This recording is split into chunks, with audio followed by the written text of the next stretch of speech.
Welcome to Bablu voice channel. प्यारे दोस्तों, किसी मुल्क में फौजी भर्ती हो रही थी। हिजड़ों का एक ग्रुप भी भर्ती के लिए लाया गया। हिजड़ों ने कहा, हम भर्ती तो हो जाते हैं मगर हमारी कुछ शराइत होंगी। भर्ती वाले अफसर ने पूछा, कैसी शराइत?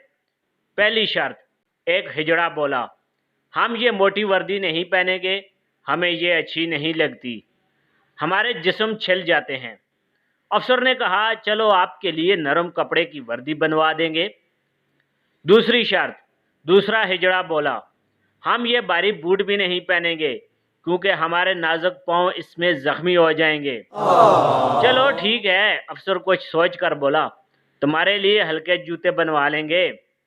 तीसरी शर्त, तीसरा हिजड़ा आगे आया, हम गर्मी के मौसम में धूप में परेड नहीं करेंगे, हमारे लिए दरख्तों के अंदर छांव में परेड का इंतजाम किया जाए।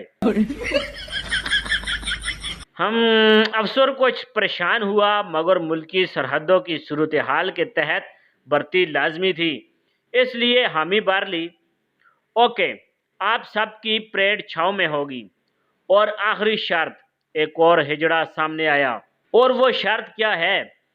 अफसर जो अब जरा तंग हो रहा था मगर महकमे की नफरी बढ़ाने के ख्याल से सब्र का दामन थामे हुए था। आखिरी शर्त, हिजड़ा ताली बजा कर बोला, जब भी कभी जंग होगी हमें 15-15 दिन की छुट्टी दे देना। मुअज़्ज़ज़ सामीने किराम, अगर आप अपने बच्चों को ऑनलाइन कुरान पढ़ाना चाहते हैं तो वीडियो के डिस्क्रिप्शन में लिंक मौजूद है, क्लिक करके इस सहूलत से ज़रूर फ़ायदा उठाएं। Thanks for watching. अल्लाह हाफिज़।